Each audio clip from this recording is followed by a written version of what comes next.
Pemirsa, jangan pernah takut akan kesulitan dan kesusahan. Karena pada masa itulah orang yang bijaksana, orang yang hebat sedang ditempa dan dicetak. Semoga kita menjadi salah satu orang-orang hebat seperti itu ya. Dan seperti biasa pagi hari ini kami sudah siap, tidak hanya saya, Maudy Kusnaidi, tapi ada Ustazah kita Mbak Oki Setiana Dewi. Selamat pagi. Waalaikumsalam warahmatullahi wabarakatuh. Dan juga ada psikolog kita Mbak Roslina Ferauli. Selamat pagi Mbak Vera. Baik, saya juga akan mengundang para pemirsa Curahan Hati Perempuan yang rajin sekali memberikan mention dan Twitter kepada saya, Mbak Vera dan Mbak Oki. Silahkan loh, kalau mau ikutan komentar, kalau mau ikut memberikan saran, usul atau apapun, silahkan kami tunggu mentionnya di @chpttv ya. @chp Curahan Hati Perempuan TTV ya. Kami tunggu, siapa tahu bisa dibacakan juga di sini. Nah, sekarang saatnya saya untuk mengundang sahabat perempuan yang pertama. Namanya Ella. Ella, mari bergabung sama kita. Aduh, cantiknya. Selamat pagi Ella. Selamat datang di CHP ya. Silakan ketemu sama Mbak Oki dan Mbak Vera. Halo. Iya. Hai Ella, terima kasih sudah hadir ya. Iya. Silakan. Yuk, silakan duduk sama-sama di sini. Oke, Ella. Iya. Tadi saya dengar ceritanya katanya diguna-guna pada saat menuju puncak karir gitu maksudnya, sampai keluar besi dari kaki. Tunggu, ini sebenarnya awalnya gimana sih dulu waktu kamu dari kecil kah memang sudah menuju karir ini atau gimana ceritanya? Jadi dari kecil itu kan saya memang hobi sekali menyanyi gitu. Terus saya coba mau memperdalami lagi gitu, cuman orang tua saya masih ragu gitu karena dengan faktor ekonomi kita aja masih seperti ini gitu. Faktor ekonomi itu seperti apa ya, kalau boleh tahu? Kita kan kehidupannya kan sederhana gitu.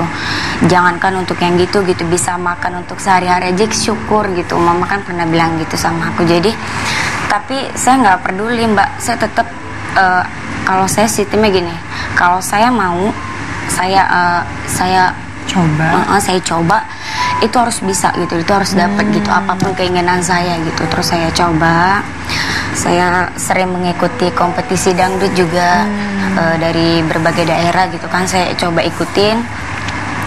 Saya kalah, saya ikut, saya kalah, saya tetap ikut lagi gitu.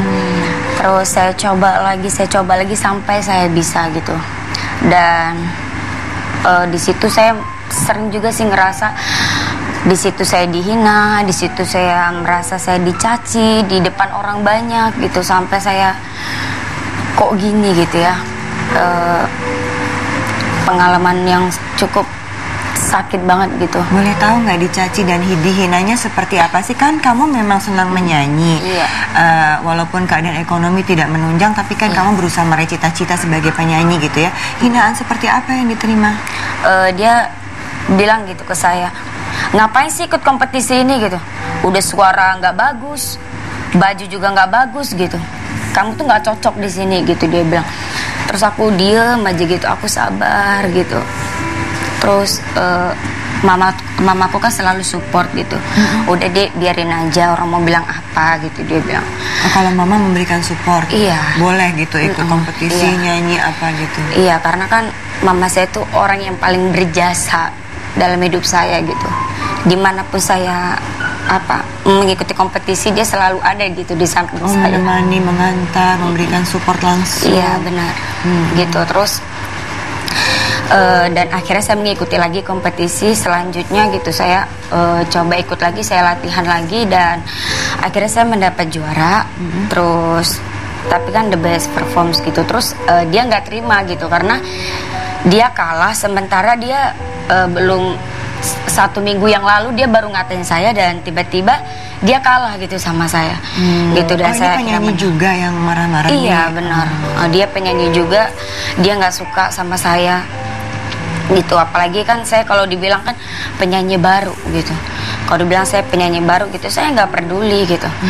Dan saya ngomong lagi ke orang tua, saya ingin banget gitu kan ke Jakarta gitu.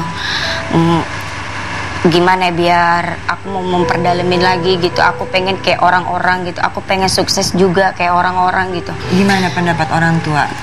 Orang tua saya masih ragu gitu, karena ke Jakarta itu bukan modal yang dikit loh gitu. Tapi aku yakin aku bisa gitu. Terus pagi, siang, sore, malam kan aku kan coba ada kegiatan gitu.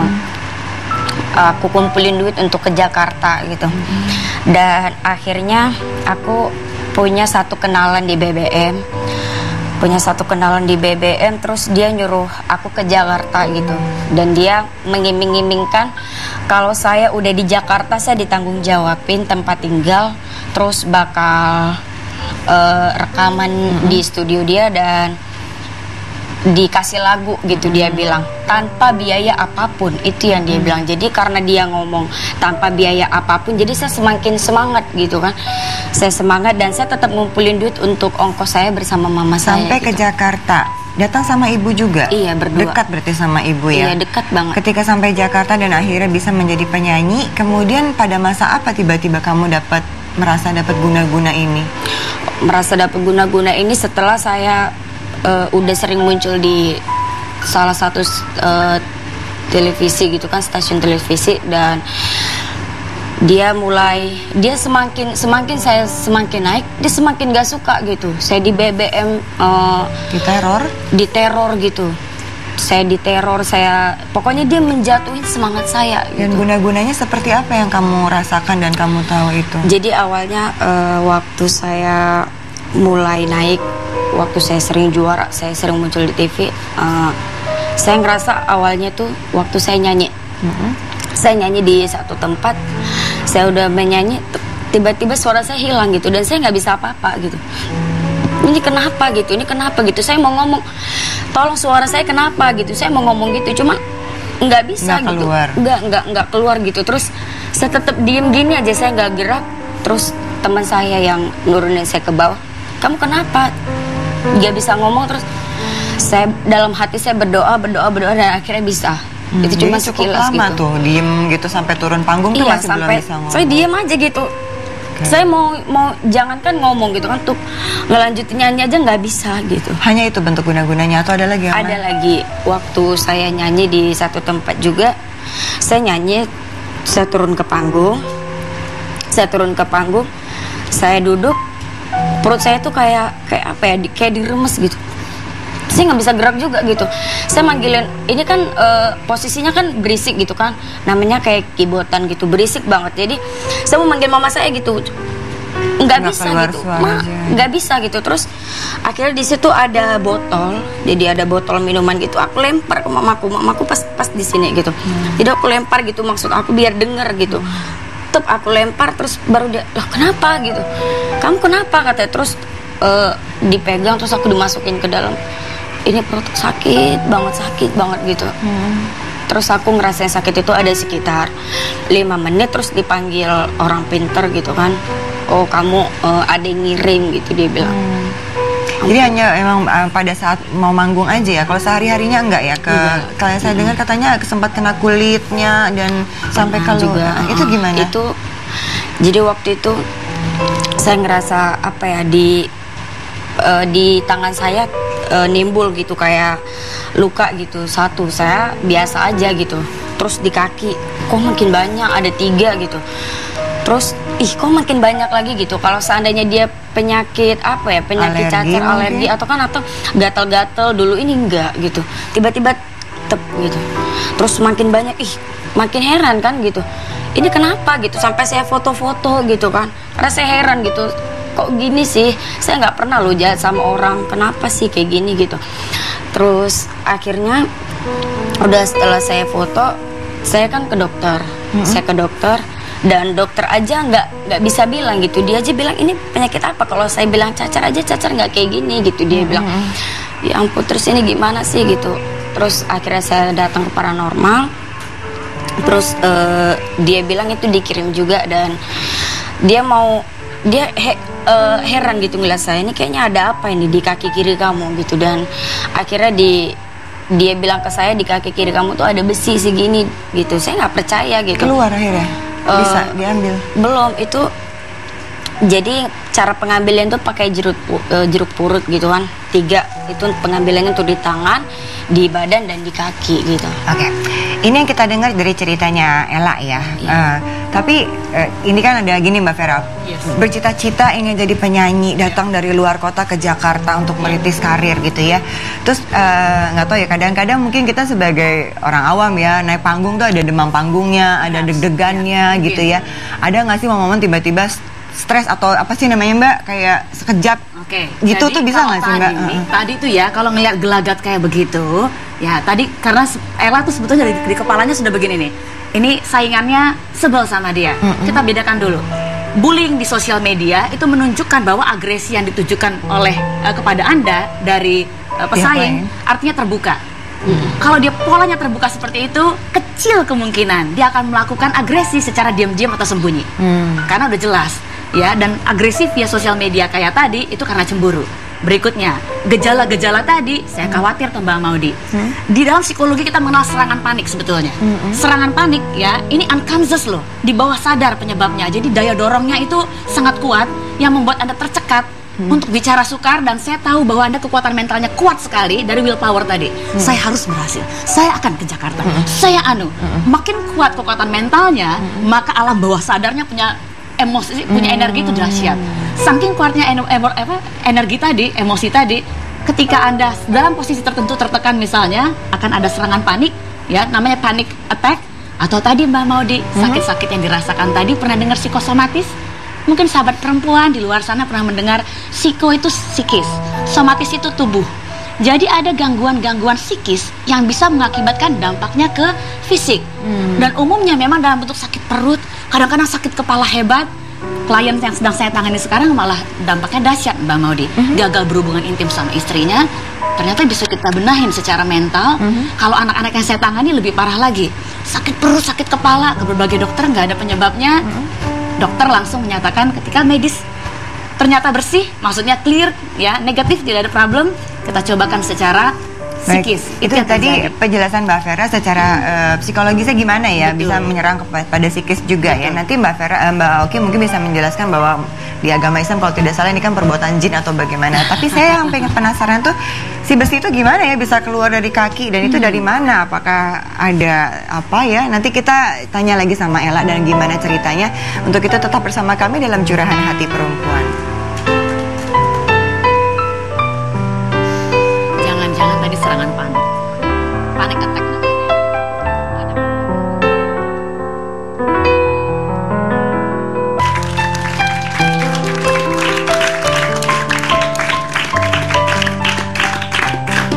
Kita lanjutkan lagi obrolan kita pada pagi hari ini. Ada Ella yang merasa diguna-guna oleh saingannya sesama penyanyi ya. Tapi di sini juga saya mengundang ahli supranatural Mbak Yu ya. Mungkin nanti bisa membahas juga kasus ini. Tapi sebelum saya ajak ngobrol Mbak Yu, mau tanya sama Ella. Jadi tadi katanya ada besi keluar dari kaki. Itu gimana cara ngeluarinnya? Itu kan jadi kemarin itu saya disediain 3 jeruk purut gitu.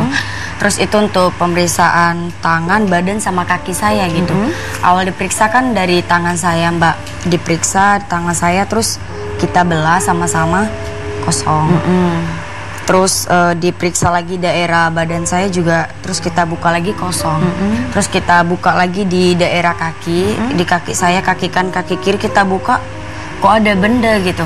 Terus sekali dibuka, dia kayak benda kecil gitu Mbak, kayak jarum gitu yang ada di kaki kiri saya gitu. Dan itu kita belahnya tuh sama-sama gitu, kita sama-sama ngeliatin gitu. Ih kok ada kayak gitu gitu di kaki kiri saya. Sakit Gitu. Kamu ngerasa nggak? Saya ngerasa kayak ada jarum yang keluar dari kaki saya gitu, kaki kiri saya gitu. Nih pasti pengen penasaran, ada fotonya nggak ya? Bisa dikelihatin nggak? Kayaknya kamu foto-foto ya? Iya. Gitu. Nanti coba kalau misalnya bisa dikeluarin, nanti kita lihat ya. Oh kayak gini ya? Ini jeruk purutnya gitu, terus pas dibuka ada isinya gitu. Iya. Oh sekecil itu? Iya bener. Beneran besi atau kayak lidi gitu sih? Besi. Oh, Kayak paku gitu. Iya, sebentar ya sebelum saya ngobrol sama Mbak Oki nih, Mbak Oki udah pasti pengen ikut jawab ya Mbak. Tapi Mbak Yu dulu deh, Mbak Yu ini semacam gini umumkah terjadi di dunia seperti ini? Kalau dalam dunia saya umum. Macam-macam dari berbagai barang yang bisa dimasukkan, dari binatang, paku sampai besi sampai kawat pun bisa masuk. Apa sih fungsinya si besi yang masuk ke dalam Untuk tubuh? nggak bisa jalan biasanya, untuk nggak bisa jalan, terus dia luka. Secara medis dia akan terluka, dia akan bengkak dan dia nggak bisa jalan secara medis. Tapi kalau untuk dimasukkan untuk mencelakai umumnya. Untuk mencelakai. Iya, mencelakai. Itu masukinnya gimana sih? Ini memang ada cara sendiri ya, mungkin dengan cara jin atau dengan cara media yang lain. Karena untuk mengeluarkan sebenarnya nggak sakit. Cuman kalau barang sekecil itu biasanya dia perlu waktu prosesnya lama, bertahun-tahun sakitnya. Kalau secepat itu dia masa sakit ya mungkin ada suatu hal yang perlu, mungkin sugesti dia terlalu kuat, terlalu ketakutan. Jadi yang tadinya sakitnya cuma sebentar berlebihan rasanya.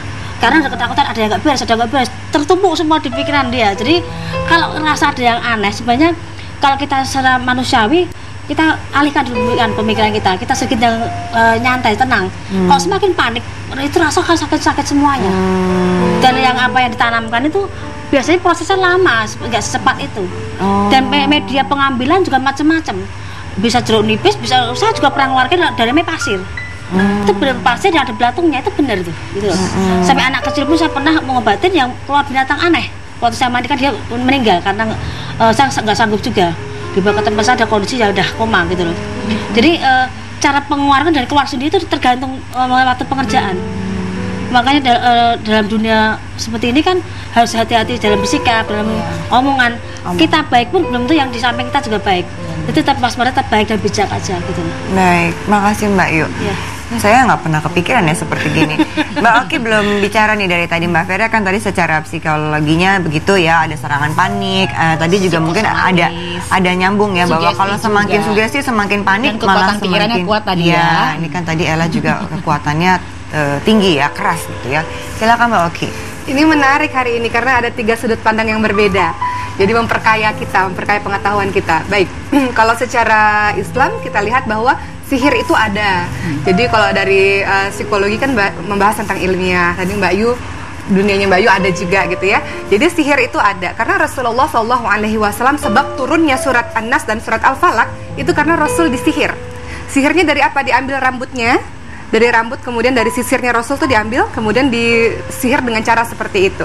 Jadi kalau percaya sihir, sihir itu ada. Tapi bagaimana cara kita menyikapi sihir? Di dalam Islam itu ada yang namanya bacaan-bacaan yang terbaik. Apa itu? Al-Quran.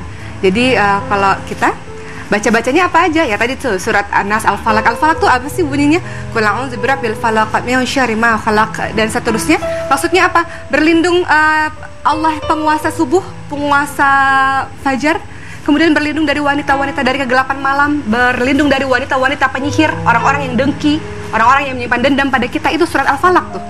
Surat An-Nas juga begitu, dari bisikan setan dari kalangan manusia dan jin. Nah, itu ada surat Al-Falaq, ada surat An-Nas.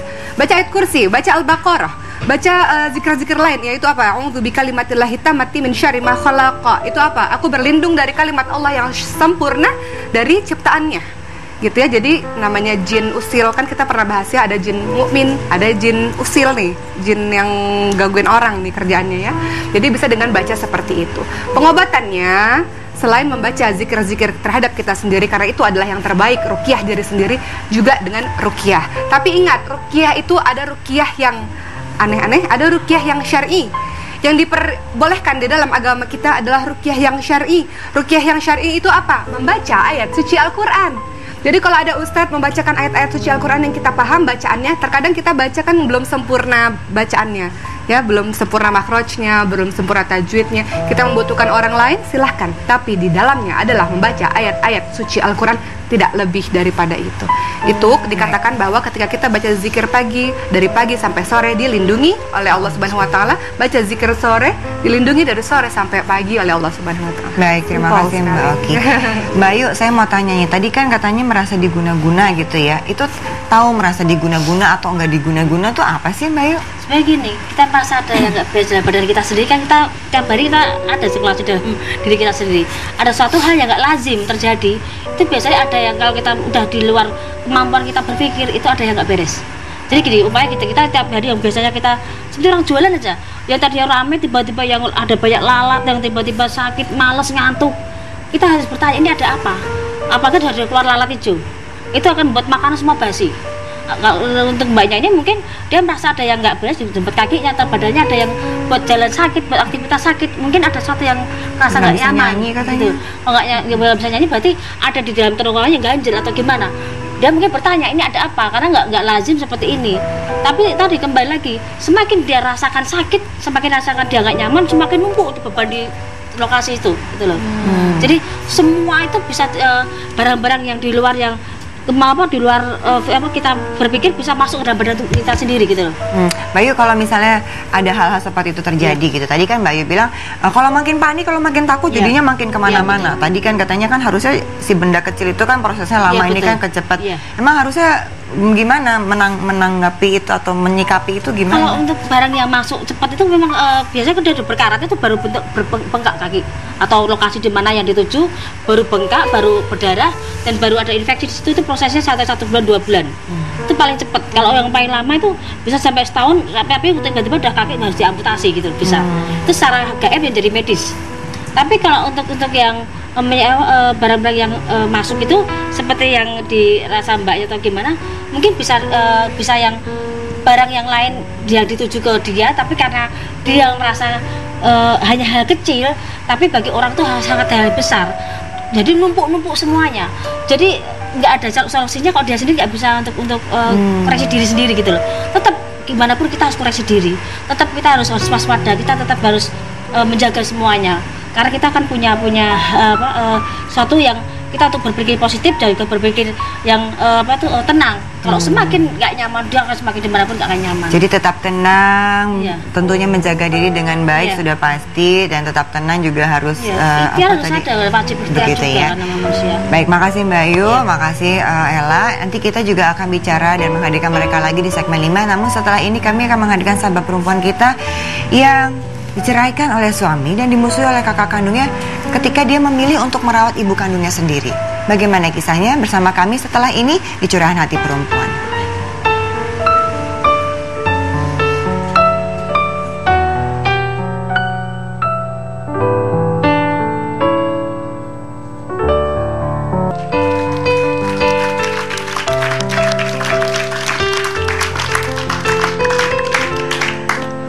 Ya, pagi hari ini kita mencoba membuka, menelaah dari berbagai sudut pandang ya. Tapi kalau yang saya tahu ya, sering membaca mengenai body, soul, and mind. Jadi pikiran, jiwa, dan juga badan ya. Tubuh. Dan perilaku. Jadi tiga gitu, segitiganya Mbak Maudi. Gimana Mbak? Ada pikirannya, ada emosi. Jadi ada soul, ada ini mindnya, ini soulnya, ini tubuh maupun aksi-aksi yang kita lakukan semuanya harus kongruen, imbalance, bikin mindnya happy, tubuhnya akan bersuara happy, hatinya juga menyuarakan happy, jadi semua imbalance. Makanya sering mendengar ya, sakit apa sih? Sakitnya stres gitu ya. Kayak kita menganggapnya ringan gitu, stres aja sampai sakit diketawain, padahal betul ya Mbak? Betul, cuma tadi Mbak Oki juga masuk tuh. Gimana? Ya, jadi ada mikrosistem gitu ya. Di psikologi kita mengenal mikrosistem itu tubuhnya manusia, individu itu sendiri. Connected, jadi terhubung dengan di semesta pencipta. Jadi itu makrosistemnya. Jadi harus ada ke atas juga Mbak Maudi. Ya, sejalan sama Mbak Vera, kita juga di dalam agama kita mengenal kita itu sesuai dengan prasangkaan kita gitu. Jadi you are what you think, kita pikir apa itu yang terjadi gitu. Ya, Mbak kita suka bilang kalau ngerasanya sedih terus, kenapa nasibnya begini terus, ya nanti begitu terus walaupun berdoa tapi nggak ada. Ya, seperti itu kan. Nah, yang saat ini saya ingin mengundang sahabat perempuan kita, namanya Ibu Widya. Biarkan Ibu Widya cerita langsung seperti apa kisah yang dijalani ya. Mari kita persilakan Bu Widya bergabung. Bu Widya. Selamat pagi Bu Widya. Terima kasih sudah datang di Curahan Hati Perempuan dari Surabaya ya Ibu Widya ya. Ya, ini ketemu dulu dengan Mbak Oki. Bu, udah nangis dulu. Air matanya sudah mulai bercucuran.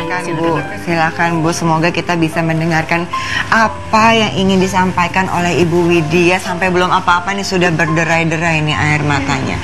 Gimana Bu? Saya ini kan single parent, jadi dicerai suami saya ya gara-gara saya ini dengan merawat ibu saya, terus suami saya menikah lagi, itu saya Sebentar Ibu.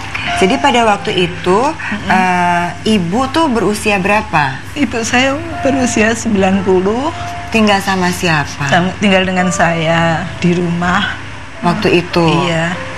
Terus kondisinya ya karena sudah sepuh gitu iya, ya Bu. Sudah sepuh. Jadi harus dibantu full iya, gitu. Full. Ya saya kadang-kadang nyuruh pembantu untuk membantu saya kerja.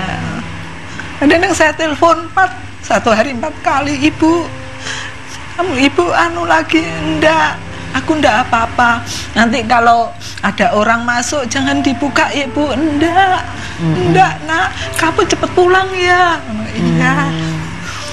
Ini Ibu yang ngurus Ibu sendiri atau iya. Ibu berapa bersaudara? 9. Saya nomor 9. Paling bungsu. Iya, paling bungsu. Nah, kakak-kakaknya Bu nggak bisa bergantian menjaga Ibu?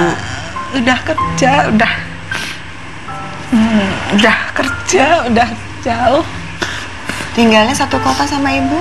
Ya ada yang 2, 3 dengan saya satu kota. Tapi lainnya tinggal jauh. Ya udah. Jadi itu, Ibu yang mengurus iya. Ibu gitu ya. Karena emang Ibu rumahnya berdekatan. 2 kilo dari rumah Ibu. Jadi kadang-kadang tiap malam saya ini anak saya belajar, saya nunggu belajar dulu, ibu saya tidur, saya ke rumah satu lagi. Terus jam 10, jam setengah 12 Ibu jam cepet-cepet saya ke rumah Ibu, sudah saya kunci. Saya buka pelan-pelan, soalnya ibu saya jam 12 aku kencing Dok, mau kencing gitu. Jadi saya digabloki gitu. Jadi saya jam 12 harus ada di situ. Jadi Ibu kayak mengurus 2 rumah ya Bu? Ke rumah sendiri ngurus anak-anak. Anak-anak ada berapa Bu? 2. Anak-anak udah perempuan. 2. Usia berapa? Usia 26 sama 20. Oh sudah besar. Iya. Waktu itu iya, masih kecil. Waktu iya. itu masih kecil. Masih kuliah, masih SMP. Jadi Ibu bolak-balik nih ke rumah Ibu, ke rumah sendiri gitu ya. Iya. Ini suami gimana tanggapannya? Suami saya marah. Pernah jam 12 malam saya mau ke ibu saya mau dibunuh. Ya mau dibunuh. Kamu boleh kembali ke rumah gitu. Saya mau dibunuh. Kamu enggak boleh kembali ke rumah gitu. Kalau kembali dibunuh gitu? Iya, terus saya lapor ke polisi. Pak, saya gimana Pak? Terus ada petugas polisi 2 bantu saya. Saya baru pulang. Saya menyesal ibu saya itu loh. Sekian tadi waktu jam itu enggak saya rawat. Saya nangis, ya Allah. Ibu saya dosa enggak merawat. Tapi Ibu ada yang jaga kan? Ada mbaknya di sana. Ibu nggak tinggal sendiri kan di rumah? Iya, tapi kan ibu saya dengan saya Mbak. Nggak bisa ibu saya dengan saya, mandi aja ikut saya. Saya pernah Mbak jalan-jalan ada teman, terus saya suruh dia jalan-jalan. Udah 3:30 saya mau naik bis. Ibu saya masalahnya nanti mandi jam 4 kedinginan, kasihan kan Mbak. Ibu saya udah tua Mbak, akhirnya meninggal 95 tahun itu umurnya. Kapan itu Bu? 2010. Meninggal, waktu meninggal itu saya sidang 10 kali. Jadi sidang 10 kali ibu saya meninggal. Ibu sidang apa Bu? Sidang perceraian. Karena suami menceraikan Ibu. Iya. Karena Ibu memilih merawat. Iya. Ini makanya saya bisa terbayang ya betapa Ibu Widya datang pun sudah berurayan air mata. Saya bisa membayangkan pergolakan batinnya ya. Bagaimana ingin merawat seorang ibu 90 tahun sendirian, namun juga di sisi lain suami tidak mendukung. Mbak Vera dulu boleh ya Mbak Oki ya. Gimana ya Mbak Vera? Sebentar, ini budayanya nih Mbak Maudi. Kita Iya. tanya dulu ya. Ibu dari adat apa, budaya apa? Jawa. Jawa. Kebetulan gini Mbak Maudi, Jawa itu patriarki. Jadi sebetulnya bapak anak laki-laki, sehingga seharusnya ibu yang sudah tua ya ketika sudah lanjut usianya manula gitu ya, manusia lanjut usia itu sebetulnya akan dirawat oleh anak laki-laki sebetulnya loh ya sebetulnya. Nah namun ternyata data riset membuktikan anak perempuan jauh lebih handal, lebih punya kasih sayang yang tinggi untuk mengasuh orang tua yang sudah lanjut usia. Namun ketika anak perempuan yang menghandle orang tuanya yang sudah lanjut usia, akan ada konflik dalam rumah tangga karena tadi ya ini sumber konflik yang paling tinggi di dalam rumah tangga ketika ada sangkut pautnya dengan keluarga besar, dengan orang tua khususnya sudah lanjut usia, sementara si lanjut usia udah seperti kayak anak kecil, kebutuhannya juga tinggi. Dan saya bisa paham, ibu kebetulan adalah anak bungsu. Anak bungsu adalah anak yang paling panjang fasenya tinggal bersama orang tuanya, sehingga kedekatan secara emosional, bonding, cocok banget dengan Anda. Sementara kakak-kakak yang lain nggak seperti itu. Saya khawatir yang lain pun nggak merasa sedekat itu dengan bapak ibunya karena anaknya banyak. Baik. Tapi saya ingin nanti Mbak Vera juga mungkin bisa memberikan penjelasan kepada ibu ya, bahwa ini sebenarnya rasa bersalahnya sangat tinggi karena saya nggak ada di sana pada saat ibu membutuhkan saya, tapi itu bukan salah ibu kan. Nanti kita akan ngobrol soal itu. Ini Mbak Oki juga belum saya kasih kesempatan, nanti kita akan dengarkan bagaimana ulasan dari Mbak Oki. Setelah yang satu itu tetap bersama kami dalam Curahan Hati Perempuan. Rasanya kayak kebayang tuh Bu waktu itu ya.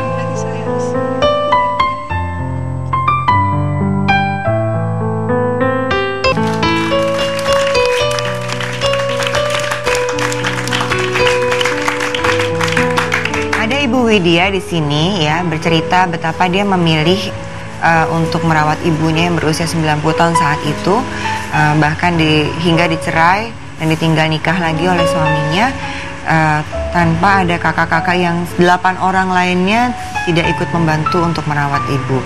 Ibu yang saya ingin tanyakan, tadi ibu sempat bilang bahwa akhirnya ibu meninggal di tahun 2010 pada usia 95. Luar biasa ya Bu, itu bonusnya udah panjang sekali ya, tapi saya bisa merasakan kesedihan itu.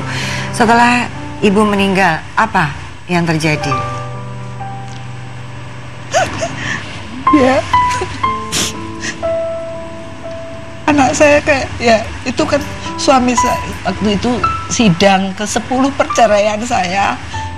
Karena apa? Saya dicerai mau, soalnya 100% mau rawat ibu saya, ternyata meninggal ibu saya. Tapi akhirnya saya terus anak saya Bu stres kayak marah dengan saya. Oh, anak ikut marah sama ibu? Iya, terus ibu saya malu Bu, saya malu sekali karena dicerai oleh suami. Iya, kenapa? Teman saya banyak di pengadilan. Kadang-kadang saya itu kalau bercerai itu saya di tempat jauh, nggak tahu orang, saya malu sebenarnya. Ini ada beban moral lagi ya Mbak Vera ya. Tapi saya dengar katanya akhirnya dimusuhi kakak-kakak kandung karena setelah ibu meninggal menuliskan wasiat, dan itu hartanya dalam bentuk apa? Rumah? Rumah ya. Dijatuhkan kepada ibu? Iya, rumah dijatuhkan ke saya, terus ada tanah yang kosong yang belum dibagi. Itu untuk kakak-kakak? Iya. Dan kemudian kakak-kakak? Belum ada sekarang ini. Belum ada bagaimana penyelesaian juga belum tahu. Saya ini, aduh Mbak, beban. Saya tuh ingin merawat ibu saya 100%. Ibu saya meninggal. Kemarin ada suami saya cuma berapa persen Mbak, saya wirawiri jam 12 malam, jam 1 malam, saya cuma ya Allah itu aja, saya dikasih kekuatan. Baik, itu ibu tadi sudah ceritakan ya. Yang sekarang saya ingin tanyakan, yang apa yang membuat kakak-kakak Anda jadi memusuhi Anda? Ya sampai sekarang saya ini juga belum Mbak, belum tahu pasti masalahnya. Sering ketemu saya, kelihatannya itu waktu pertemuan memusuhi saya. Pokoknya saya itu punya kesalahan apa aja Mbak. Sebenarnya saya dulu kakak saya tuh Mbak bilang matur suwun, terima kasih Dok kamu merawat orang tua, itu aja. Saya tidak mau apa-apa Mbak. Saya tidak benci siapapun. Mungkin Mbak Ibu udah pernah berdialog sama kakak-kakak Ibu belum? Sudah pernah bicara, ngobrol belum? Pernah. Coba sampaikan ke sini kepada kakak-kakak Ibu. Ibu inginnya apa? Sebenarnya kenapa? Apa yang ingin? Ibu kan ingin cerita kepada kita kan? Mungkin siapa tahu kakak-kakaknya ada di sini, silakan. Mas, Mbak Yu, apa gimana ini? Mbak, Mas, kenapa mesti musuhi saya? Saya sudah tidak punya ibu, bapak. Sampean dulu, Mas Mbak dulu dirawat sama ibu bapak. Saya cuma ibu aja yang rawat saya. Walaupun ibu saya udah tua, Mbak. Saya tidak minta apa-apa. Memang kalau tidak dengan rumah itu tidak lila, ya tidak apa-apa, Mbak. Saya kasihkan sampean, Mbak, kakak, Mbak, Mas. Saya lebih baik kehilangan semuanya daripada ibu saya selama di Sarawak 26 tahun. Saya mandiin saya semua, akhirnya hilang, Mbak. Ibu di dunia ndak ada, Mbak. Maafkan saya, Mbak. Saya ndak benci kamu, ndak benci suami saya, ndak benci siapa-siapa. Saya rugi, kata ibu saya. Ya, Mbak ya. Maafkan saya di sini. Baik. Maaf ya, Mbak ya. Ya, Ibu. Mungkin dengan waktu yang singkat ini mungkin tidak cukup untuk memberikan kesempatan kepada Ibu Widya bercerita sepenuh hati ya, tapi paling tidak ada yang ingin disampaikan. Mbak Oki, bagaimana melihat sosok Ibu Widya ini dalam pertentangan pergolakan batin antara keluarga dan suami? Baik, Dan juga masalah wasiat ini ya, sampai benar-benar ibu nih ingin benar-benar ikhlas pengen merawat ibu begitu ya, tidak ada urusan harta dan sebagainya maksudnya. Silakan Mbak Oki. Baik, ada 2 poin yang ingin saya soroti di sini. Pertama adalah patuh terhadap suami dan wasiat di dalam Islam seperti apa. Kalau laki-laki kita paham, laki-laki yang diutamakan adalah ibunya terlebih dahulu, baru istrinya. Tapi kemudian kalau posisi wanita adalah harus patuh terhadap suaminya. Surga dan neraka seorang istri adalah di kaki suaminya. Banyak orang mengatakan apa-apa harus dengar kata suami. Lihat aja contohnya zaman Rasulullah, ketika suaminya pergi, aku pergi jauh, pergi lama, kamu di rumah saja, apapun yang terjadi tetap di rumah ya. Sampai kemudian orang tua si wanita tersebut meninggal, si wanita tersebut tidak takziah, tidak pergi ke rumah orang tua. Kenapa? Karena sang suami menyuruhnya untuk berada di rumah. Kemudian Rasulullah SAW mengatakan baginya adalah syurga. Tapi jangan salah kaprah. Itu berbeda kasusnya dengan kasus yang ini. Kasus yang ini adalah segala sesuatu bisa dikomunikasikan. Kalau kasus zaman dulu suaminya pergi dan suaminya solih. Kalau kasusnya ibu tadi, segala sesuatu bisa dikomunikasikan. Dan ketika sang suami harus patuh pada suami, harus, tapi suami yang solih. Harus patuh pada suami, harus. Kalau suaminya menyuruh pada kebaikan, bukan kemudorotan, bukan kemaksiatan. Birrul walidain, berbuat baik kepada kedua orang tua adalah salah satu bentuk amal baik, amal solih. Sehingga kalau di sini kasusnya ibu tetap merawat, itulah langkah yang sangat tepat. Ya, jadi kalau seandainya memang Allah takdirkan untuk ibu bercerai, ada 2 kemungkinannya. Ibu mau rujuk, kalau dia datang silakan, atau ibu mendapatkan ganti yang lebih baik dari laki-laki itu. Ya, insya Allah ya Bu ya. Kemudian yang kedua mengenai wasiat. Wasiat di dalam Islam nilainya hanya 1/3 saja dari seluruh harta orang yang sudah meninggal dunia. Kemudian setelah itu baru harta dibagi-bagi dengan ahli waris. Tapi kemudian ibu memang tadi sudah kuat, karena kenapa? Wasiatnya ditulis. Kenapa ibu berhak mendapatkan wasiat? Karena ibu yang merawat ibunya ibu, gitu ya. Jadi ibu sebenarnya berhak untuk mendapatkan wasiat. Tapi ada satu yang juga tidak boleh ibu lupa, bahwa harta itu bisa dicari. Tapi kalau hubungan darah sesama saudara itu susah. Banyak orang bertengkar hanya karena harta. Sehingga mungkin kalau menurut saya, tadi ibu juga sudah mengatakan, saya hibahkan saja. Itu langkah terbaik, Bu. Jadi menjalin tali silaturahim, tidak ada masalah tentang harta. Kalau ibu ikhlas, silakan ibu hibahkan saja. Hibahkan itu apa? Hadiahkan saja. Harta aku bisa cari kok, tapi persaudaraan aku sangat mencintai kakak, sangat mencintai mas, sangat mencintai mbak. Jangan ada permusuhan hanya karena harta. Baik. Ibu ya, insya Allah. Saran disampaikan Mbak Oki mudah-mudahan bisa dipertimbangkan ya. Seperti ini juga sebenarnya sesuai dengan apa yang Ibu sampaikan tadi ya. Mbak Oki juga sudah sesuai. Mbak Vera, sedikit saja, padat, singkat mengenai trauma, bukan trauma ya, rasa kehilangan. Konflik batin dan akhirnya ada traumanya pastinya. Konflik batin antara apa? Ibu Widya dari hadir tadi, mungkin sahabat perempuan sudah melihat semua ya. Orangnya peka secara emosional, mudah tersentuh hatinya, lembut orangnya, baik hatinya gitu loh ya. Orang-orang seperti ini akan mudah sekali iba melihat orang tua yang tidak berdaya, namun juga iba sama suami. Ini 2 konflik batin loh ya, antara mencintai suami dan mencintai orang tua, itu yang pertama. Ketika orang tuanya berpulang, malah konflik ketika kakak-kakaknya melihat ini unfairness nih, nggak adil. Di antara kakak beradik paling sering muncul isu tidak adil, unfairness, padahal sebetulnya unfairness ini adalah dari aksi-aksi Anda semua. Ya, Anda tidak peduli sama orang tua, ya orang tua pun tidak terlalu sayang dan tidak mampu mengekspresikan emosinya lengkap kepada Anda. Tapi intinya adalah tadi, ya konflik-konflik ini pasti memicu reaksi emosi yang besar pada individu yang tadi sudah sensitif, Mbak Maudi. Mudah-mudahan Ibu setelah bercerita dengan kita, mendengarkan apa yang disampaikan Mbak Oki dan Mbak Vera, sudah bisa lepas ya Bu. Sudah mulai tahun 2010, sekarang udah 2015 Bu. Sudah waktunya untuk bisa memulai ngambil keputusan yang baru untuk Ibu sendiri ya. Baik, kita akan kembali lagi di sini di Curahan Hati Perempuan. Masih ada satu segmen lagi, jangan kemana-mana ya. Ketemu lagi setelah yang satu ini.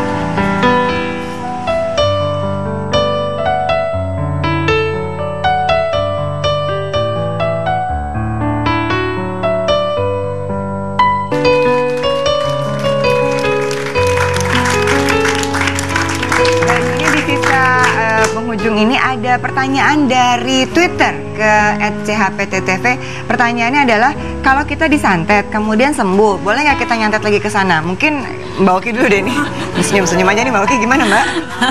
Kalau soal sihir, soal guna-guna itu cukup keras di dalam Islam, sehingga jangan sekali-kali mempermainkan itu, karena hati-hati sholatnya bisa tidak diterima sebanyak 40 hari sholat ketika kita mendatangi.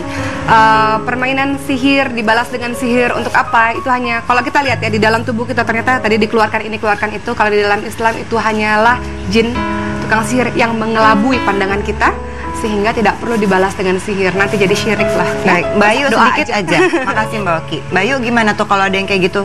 Datang nggak? Janganlah, biarkan alam yang berbicara, biarkan Tuhan yang berbicara. Semua ada kuasanya, semua ada sebab akibatnya. Gitu. Dia berbuat pasti akan ada pertanggungan dia akhirnya. Cuekin aja, nanti dia ada pasti akan ada jungkir balik sendiri nanti. Gitu ya.